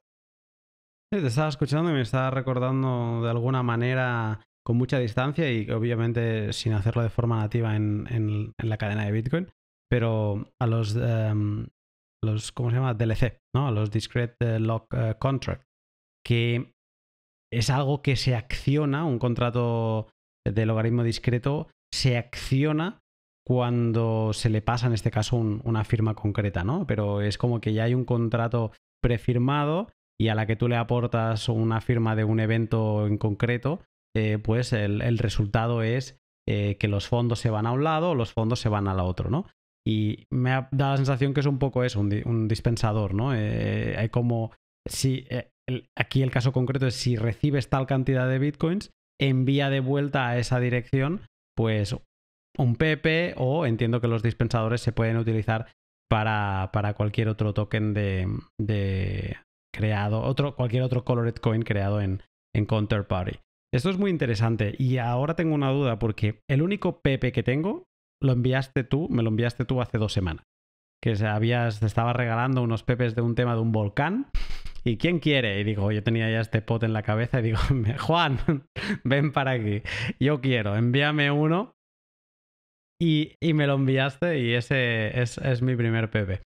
Entonces, antes de grabar este pod, yo agarré la dirección que me creé yo no lo hice en Free Wallet, lo hice en Rare Pepe Wallet, exacto. Exacto, que son como las dos wallets que funcionan para todo esto, ¿no? ¿Habría alguna más o no? Hay otra que es en counterparty.io, pero rareppewallet.com y freewallet.io son las mejores por varias razones. Pues entonces yo me creé ahí una wallet, mis 12 palabras, me lo guardé y me enviaste el Pepe y sí, me apareció, fantástico. Y analizándolo para el pod dije, bueno, yo voy a ir a blockstream.info o a mempool.space, a un explorador de bloques de Bitcoin, voy a poner esta dirección y yo quiero ver a ver si veo un up return, si veo algo, y no vi nada. O sea, esa dirección no le aparece nada asociado en la cadena de Bitcoin. Digo, hostia, yo pensaba que todo esto se movía por up returns. ¿Qué es lo que se mueve cuando tú me envías? Sí se mueve a través de OpReturn. Lo que pasa es que OpReturn no es... el protocolo de Counterparty no utiliza código que sea entendible por un humano y no hay y las cadenas de bloques como blockstream.info o blockchain.com no pueden entender qué es lo que hay pues en ese OpReturn. Pero estoy buscando tu dirección en este momento porque te puedo mostrar en Blockstream. Si tú miras la información que hay en el OpReturn, va a mostrar caracteres ilegibles. Okay. Eso es el código de Counterparty. Eso es el binario de Counterparty que el nodo de Counterparty puede interpretar y a través de eso crear un mercado. Claro, yo lo que vi es que no había ninguna transacción. Y entonces yo pensé, bueno, es que quizá mi transacción solo aparecerá, o sea, mi dirección solo le aparecerá una transacción cuando yo mueva ese Pepe. Y de momento quizás solo sale analizando tu dirección y no la mía, ¿no? Porque como que no debe estar asociada en la cadena de Bitcoin mi dirección con la tuya todavía, hasta que yo no gaste ese Pepe, ¿no? Pero me quedó la duda. Hay que mirar, tal vez cuando miraste la transacción no se había esparcido a través de la red, pero te puedo asegurar que si vamos y buscamos tu dirección de Bitcoin de Pepe y la ponemos en blockstream.info, va a haber una transacción de mi dirección a tu dirección con una transacción de fee de Bitcoin y un up return. Y en el up return va a haber cierta información. Y esa es la transferencia del Pepe. Lo que pasa es que a veces, pues obviamente se demora en esparcirse a través de la red. Tal vez cuando la miraste no estaba, pero sí, así es como funciona. Uh-huh. Bueno, ya miraré, como lo vamos a mirar esto después del pod, ya miraré de ponerlo, de sobreimprimir la imagen en el vídeo y si no poner un link ponerla por Twitter para que algún curioso como yo, pues que la pueda ver. Sí, es más, ven te cuento una historia. Yo creé en esta exploración, cuando llegó el mercado de Ethereum a los Pepes, pensando en el tema de la escalabilidad, dije, bueno, ¿cómo hacemos para retener este mercado? Porque yo quiero que se queden en Bitcoin. Yo quiero que Bitcoin sea utilizado como un dinero, ¿sí? Y el mercado ahorita quiere JPEGs. Pues bueno, vamos a darle JPEGs al mercado. Pero ¿qué pasa? Ahorita todo el mercado está en Ethereum, ¿sí? Entonces, bueno, ¿cómo hacemos para retener este mercado? Entonces empecé a pensar en el tema y fui a explorar el mercado de Liquid. En Liquid hay un proyecto llamado RareToshi, raretoshi.com creo que es, en el que están creando digamos un OpenSea, pero encima de Bitcoin, en este sidechain de Bitcoin que se llama Liquid Network. Entonces me puse a pensar, bueno, ¿cómo hago para mover un Pepe a Liquid? ¿Sí? Porque en este momento la forma que mueves tú un Pepe a Ethereum lo mueves a un escrow a través de emblem.finance. Y es un escrow descentralizado, entre comillas, que relativamente pues hemos tenido problemas todavía con ellos. Y haces un mint en Ethereum que está colateralizado por ese escrow, ¿sí? Y así es que lo vendes en Ethereum, ¿sí? Pero ese Emblem of Finance no está jugando con Liquid, entonces no se puede hacer eso. Entonces, ¿qué hice yo? Dije, bueno, moví un Pepe a mi dirección, a la dirección con la que los creé el Pepe originalmente, ¿sí?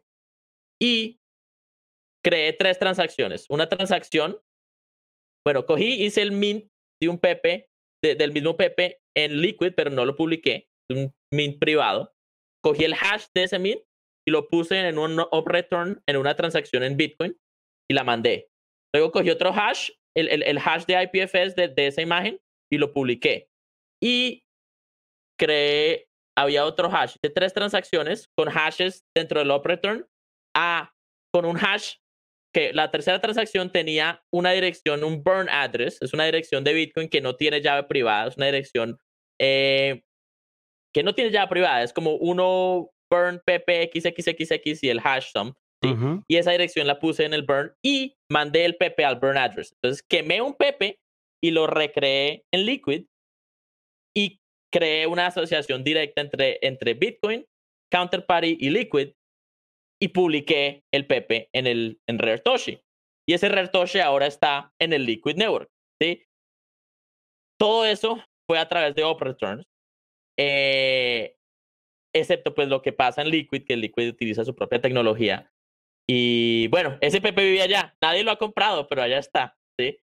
Entonces, bueno, ahí tengo un artículo en mi blog, juangal.com, en el que pueden leer como la documentación de todo eso, para que pues si tienen curiosidad de cómo funciona esta tecnología, ¿no? ¿Qué te costó mandarme el Pepe? O sea, ¿tuviste que gastar Bitcoin para enviarme un Pepe? Sí, como $2 para pagar el fee de Bitcoin. Es una transacción normal, digamos. Es una transacción on-chain. ¿En la que solo pagas fee? Sí, solo pago el fee y el valor del Pepe. Ese Pepe creo que valía $20, tal vez, no estoy seguro. O no sé cuánto los compré, pero tenía como 50 que los compré baratos en algún momento. Y dije, bueno, vamos a regalarlo. Vale, o sea que en el coste, más allá del valor que tenga el Pepe en ese momento, no tienes la obligación de mover nada de Bitcoin, solo has de gastar la fee porque el OP-Return no quema Bitcoin, simplemente es información, y gastas la fee que haya en ese momento. Correcto, en este sentido los pepes no son color coins exactamente. No, la verdad no recuerdo. Yo nunca he entendido bien cómo fue que los color coins eran asociados, porque ¿cómo haces tú para ponerle color en realidad a un Bitcoin? Una de las opciones es quemar Bitcoin y a través de esa destrucción de un Bitcoin crear un nuevo token y esa asociación es prácticamente un Bitcoin de color, pero no tiene la fungibilidad que tendría el Bitcoin, ¿no? Porque ¿quién te va a aceptar tu color coin encima de Counterparty, ¿no? Entonces, Eso sería más como buscar un PEC. Y eso que acabas de explicar ahora es lo que, por ejemplo, Rubén plantea con las Space Chains, que lo que dicen que es un tipo de drive chains que para mover Bitcoin a la cadena lateral tienes que quemar Bitcoin, ¿no?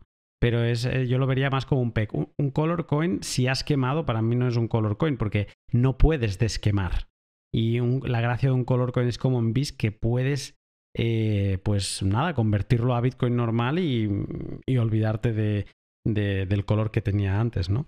Entonces, incluso antes que has mencionado que Counterparty es como un color coin, yo entiendo que hicieron algún tipo como de PEC a Bitcoin que no quiero imaginar cuánto Bitcoin quemarían en aquel momento, el valor que debe tener ahora todo lo quemado.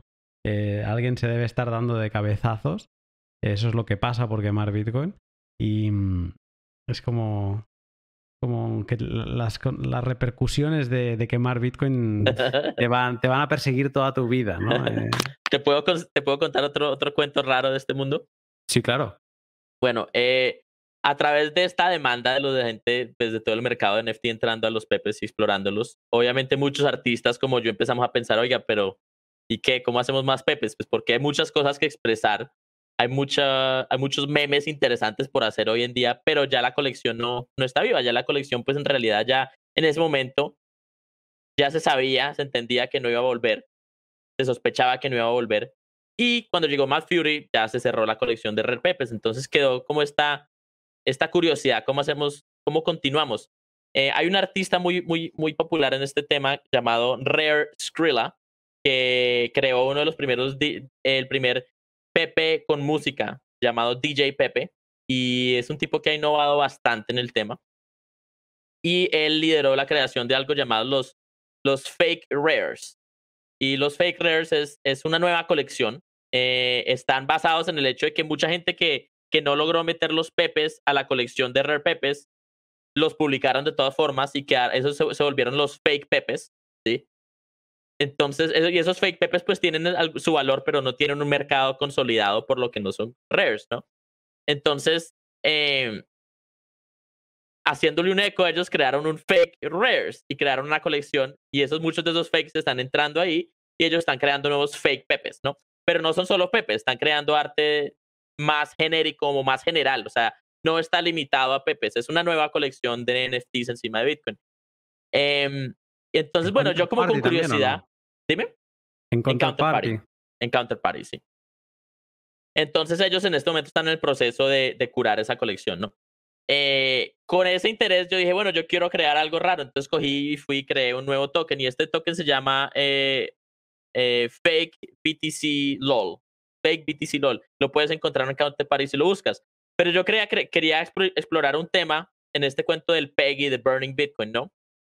Entonces creé una unidad en Counterparty llamada Fake BTC LOL con 21 millones de unidades divisible a 8 décimas, con la misma cantidad de supply que tiene Bitcoin. Y lo creé una imagen. Si tú lo buscas, vas a encontrar la imagen en XCP, en Exchange.io, que es el explorador de Counterparty. Y cogí todas las unidades y las puse en un dispensador, pero la dirección a la que tú tienes que mandarle el Bitcoin es una dirección sin llave privada. No tiene llave privada esta dirección. Es una dirección de quema. Ahora, cada unidad, para conseguirla, tienes que quemar un Satoshi, ¿sí? Es un PEG perfecto, ¿sí? Un Satoshi te regala una décima o una octava décima de BTC fake, de fake BTC LOL, ¿sí? Entonces es un PEG directo encima de Counterparty en el que tienes que quemar Bitcoin para recibir fake BTC LOL. Yo no hago plata, no tengo, yo le tuve que quemar $20 o como $10 le tiré de Bitcoin para recibir como, ¿sí? 10,000 de fake BTC LOLs. Y ahorita la última vez que miré habían como $200 de Bitcoin quemados ahí. Me gusta porque tiene esa misma esencia de locura de probar por probar y está muy bien. Ya veis que me quedo en esto, o sea, este pod tenía que ser para Halloween, porque ahora con como has dicho tú, te puedo explicar un cuento, digo, es que parecen cuentos de Halloween todo este pod. Alguien nos ha estado escuchando y dice, madre mía, yo no sé qué acabo de escuchar, de que si ranas, de que si pepes, que si token, cartas, cromos. Pero dice, bueno, vale, ok, pero algo me quiero llevar de todo esto. Yo quiero saber cuáles son los rare pepes que debería conocer, ¿no? Esa cultura general de rare pepes. ¿Cuáles serían las cartas que todos deberíamos dominar? ¿Cuáles son los clásicos? Pues los clásicos serían obviamente el primero, que se llama Rare Pepe. Si vas a mi página de web lo puedes encontrar en rarepepeworld.com. Ahí pones Rare Pepe y te va a salir. Si pones Pepe Rare, hay otro que es muy parecido, que a mí me ha gustado mucho, siempre me ha parecido como el más bonito. Si buscas Homer Pepe o Homer, te van a aparecer creo que dos Homer Pepes diferentes. Uno de esos, primero que fue creado, tuvo un momento cultural muy interesante porque el artista, que lo conozco también, es un tipo muy, muy interesante. Él vendió este Homer Pepe en un auction en Nueva York por $30,000 en el 2016-2017. Y eso fue un flash, ¿no? Una señal al mercado tremenda. Eso fue como el nacimiento de una validación del valor de los Rare Pepes como en el mercado del arte. Y bueno, pues hay muchos. Mira, la verdad, la gente trata de pensar cuál es el más original, lo que sea. A final de cuentas, el arte es una cuestión subjetiva. Y es subjetiva en cuanto al valor, en cuanto al arte en sí. Y una cosa que pues los coleccionistas miran mucho es cuántas unidades hay en el mercado, ¿no?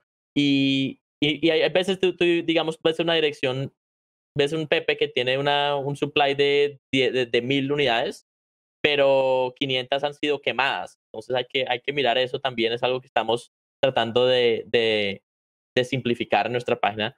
Pero al final de cuentas el arte es subjetivo y nada, si quieres coleccionarlo, busca y compra algo que te guste y que te parezca que en realidad puedas tú comprarlo, porque es un coleccionable que pueda que no le hagas plata, pueda que no le vayas a ganar plata en ningún momento, pero pues hay más en el mundo que ahorrar plata, ¿no? Obviamente pues hay que también sobrevivir la caída del dólar, ¿no? Entonces yo no puedo recomendarle a nadie que compre nada de esto, pues porque es un producto de lujo, ¿sí? Y es muy especulativo entre aquellos que especulan en el tema. Pero estás comprando arte, ¿sí? Y estás comprando algo que pues que tiene significado para ti, ojalá. Pero sí, yo diría pues ve y explora, ¿no? Hay mucho arte. Mira, yo llevo mirando Pepes desde 2016 y pico, finales de 2016 entre yo. Y muchas veces he regresado yo a este grupo de Telegram, esta agora de Pepes, ¿no? En Telegram, como un refugio cultural. Yo muchas veces regresaba ahí cuando no quería mirar nada de política o del mundo, del trabajo, quería yo escapar y me iba y me ponía a mirar Pepes y cagado de la risa mirando Pepes. Porque es que son chistosos, ellos son en realidad chistosos, son memes. Y eso pues esa es la magia de ellos. Y también la cantidad de Pepes, o sea, son 1,774. Hoy en día, después de casi 5 años de yo jugar en este mercado aquí y allá y de vez en cuando mirar y comprar y vender Pepes, todavía hay Pepes que veo que nunca he visto en mi vida. Digo, miércoles, mira este Pepe, ¿sí? Es un rabbit hole muy profundo de arte y tiene mucho contenido muy rico, ¿no? No son como muchos de los NFTs que están saliendo ahorita que no son algorítmicos, son random, sí, o sea, no tienen cultura, no son creados por usuarios, ¿sí? Hay cosas muy interesantes pasando en los NFTs de Ethereum, ¿sí?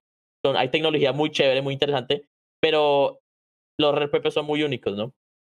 Entonces, pues yo diría, pues, si te gusta y está barato, cómpralo. Tienen el nacimiento inmaculado que hablábamos antes, pero también seguramente los científicos hicieron un buen papel de curación, de selección, y digamos que tenemos esa selección hoy en día, esa cápsula del tiempo de 2016-2018 de lo que pasaba en toda la escena Bitcoin. Antes de preparar el pod, incluso pensaba que ya no se podían ni comprar gracias a la web esta que has organizado, rareppworld.com. He visto que es relativamente sencillo conseguir, así que animo a quien le interese el tema. Pues hay precios para todos los gustos y colores, y hay, como decías, pepes con emisiones más altas ni más bajas. Nada de lo que he dicho es consejo de inversión. Seguramente si compres un pepe vas a perder dinero. Lo digo así de claro para que quede meridiano que en ningún caso este pot es ninguna intención de llevar a la gente a comprar pepes. Pero tengo una última pregunta, porque si alguien da el paso, y yo por ejemplo ahora tengo un pepe que me encanta porque me lo regalaste tú y porque tiene un volcán, y en España ahora hay un volcán que se está volviendo loco en las Islas Canarias, y me lo enviaste un poco cuando empezó a explotar. Tú me lo enviaste por los volcanes de El Salvador, pero es que empezó el volcán en ese momento, y entonces es como para mí marca ese recuerdo. Y ahora digo yo, hostia, yo lo quiero guardar esto muy bien. Claro, estamos forzados a acumular pepes en hot wallets, porque estas wallets no están como pensadas para billeteras frías. O como tiene una semilla, tú puedes guardar esa semilla en un Trezor donde quieras, y ya tienes toda la información necesaria para recuperar tus pepes. Sí, pues fundamentalmente es Bitcoin. Entonces, es una pregunta muy interesante. Hay mucha gente que está explorando esto. Bueno, algunas personas están explorando esto. ¿Cómo hacer para guardar los pepes con más seguridad? Yo quiero facilitar eso a través de Trezor, pero fundamentalmente tú podrías coger un Trezor T o un Trezor 1, crear un seed, o si ya tienes un seed, sacar una dirección de Bitcoin y mandar el pepe ahí, y crear en tu contaduría en algún sitio, recordar dónde lo pusiste, porque Trezor no te lo va a poder mostrar. No hay ninguna cartera en este momento que tú le puedas conectar el Trezor y la cartera mostrarte los pepes, aunque esto es algo que está obviamente planeado. Creo que freewallet.io está trabajando en esto. Yo quiero facilitar esto con mi página web en el futuro. Vamos a ver qué pasa. Pero igual, si tú tienes la dirección pública, la puedes poner en un explorador y ver el pepe. Tú puedes poner esa dirección pública donde tienes tu pepe en rareppworld.com en la caja del search, y te va a mostrar tu colección. Y tú puedes compartir esa colección con otras personas. Entonces puedes ver tu colección desde cualquier momento. Así no puedas moverla, así la dirección esté metida en tu Trezor y el Trezor no te muestre cómo moverla. Ahora, el día que la quieras mover, a base de la tecnología que hay hoy en día, tendrías que tú coger las 24 palabras o 12 palabras, meterlas, digamos, en el Electrum, ¿sí? Sacar la dirección privada que controla la dirección pública donde está ese pepe, coger esa dirección privada, meterla a Free Wallet y a base de eso moverla. Entonces es un problema porque estás comprometiendo la seguridad de tu cartera de Trezor, ¿sí? Y tienes que hacer este proceso que es técnico para mucha gente. En realidad no es tan difícil, pero es un proceso relativamente técnico para mucha gente. Entonces, por ahora, como método de HODL, ¿sí? Yo diría, bueno, pues si no tienes intenciones de vender tu colección, muévelas a un Trezor y guarda la dirección pública en alguna para que te acuerdes cuál es, y listo. Y estás en hardware wallet, pero pues no vas a poder moverlos fácilmente. Y pues sí, esa es la realidad del mercado hoy en día. Ojalá pues cambie, porque ya basado en las valorizaciones de algunos de estos pepes, pues obviamente yo creo que ya demanda estar en un hardware wallet. Juan, me ha encantado pasar Halloween contigo hablando de Rare Pepes. era un pod que tenía en cartera desde la temporada pasada, porque digo, yo algún día quiero hablar de los Rare Pepes. O sea, creo que es algo muy Bitcoin y muy curioso, y que no está mal tener una historia después de todas las historias tan densas y serias y de protocolo que explico en el pod. Pues una historia un poco más distendida y que tiene también una base, como hemos visto, histórica en Bitcoin interesante, pero sí que tiene este componente gracioso y no sé, que les coges cariño a los Pepes y yo ya estoy muy contento con mi Pepe, ya te lo he dicho, así que que nada, muy agradecido por el Pepe, agradecido por el tiempo y te seguiré la pista con esta web que está muy bien y sin duda le trae un aire fresco a los Rare Pepe que era necesario. Sí, bueno, oye, muchas gracias por la entrevista, fue muy divertido. Feliz Halloween a ti y a todos los que estén escuchando este show. Y bueno, pues por ahí vamos a estar en la internet experimentando con toda esta tecnología y bueno, y prepárense para la caída del dólar porque está brava, ¿no? Hay que sobrevivirla también. Juan, te saludo en algún otro momento, a lo mejor de aquí un año, a lo mejor de aquí 2, pero volvemos a hablar seguro. Claro, muchas gracias, pana, que esté muy bien. Espero que te haya gustado esta locura de podcast. A mí era un tema simpático esto de los Rare Pepes que hacía tiempo que me apetecía tratar. Me gusta mucho la idea esta de que nació como un ¿se puede? Nah, no se va a poder. Sujétame el cubata que ahora te monto un NFT en Bitcoin. Y sobre todo cómo nació sin esta idea de especulación que yo creo que es de lo que más ensucia todo este movimiento, que aunque no lo quiera toca verlo por Twitter porque ha sido como el boom de 2021 y eso, ¿no? Ver cómo la gente está creando cosas con la única intención de venderlas. Y aquí la sensación de los Rare Pepes era al contrario, era como encapsular un meme dentro de una carta al estilo Magic the Gathering y cómo se rompían la cabeza para que esos memes pues tuvieran sentido, gracia y que sorprendieran cada vez más. Yo he aprovechado después de grabar este pod, he entrado a rarepepedirectory.com y he estado repasando series. Yo lo he hecho al revés, he ido de atrás hacia adelante. De delante hacia detrás. Y me he sorprendido mucho riéndome de cosas que veía, cosas que relacionaba con el mundo y cosas que relacionaba únicamente con la escena Bitcoin, ¿no? Y me reía mucho con algunos que están muy bien pensados y luego con genialidades, ¿no? Como la del Pepe de Schrödinger que explica Juan en el pod. Yo lo he comprobado cómo entrando desde un explorador se ve de una manera y entrando por otro se ve de otra. O sea, me parece alucinante que alguien se rompiera la cabeza así y que lo inmortalizase en un Rare Pepe.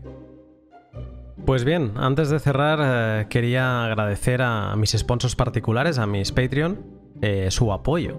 He de decir que he recibido una gran muestra de cariño en la última semana. Se han sumado pues como 5 o 6 Patreons, de los cuales 3 han hecho su pago anual directamente de una tacada. Así que muchas gracias. Me veo obligado a seguir produciendo un año más. Lo iba a hacer, pero ahora es una cosa que he pensado. Digo, el día que me empiece a cansar de producir podcast, tengo que ir eliminando esa opción de apoyarme un año completo, porque si no me sabría mal.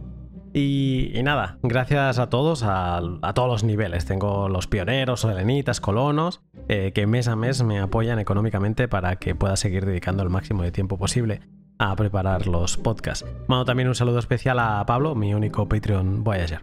Gracias, Pablo. Si te gusta el trabajo que realizo, te animo a que eches un vistazo a mi Patreon. Lo llevo manteniendo desde inicios de 2020 y en él encontrarás artículos de criptografía, extractos exclusivos con invitados al pod, el micropodcast Mempool y extractos, por ejemplo, que se iban un poco de olla, ¿no? Como un corte que no he publicado de la charla con Juan Gal. Lo encontrarás también ahí en Patreon. Puedes apoyarme también practicando el valor por valor, escuchando el podcast en Breeze o Fountain. mientras me retransmites por cada minuto que escuches 10 o 25 sats. Bueno, también puedes poner 1000 si quieres. Y por último también puedes apoyarme dándole like, retweet y en definitiva compartiendo los pods que más te gusten. Ahora sí, hasta aquí el pod, que pases una gran semana y te saludo pronto.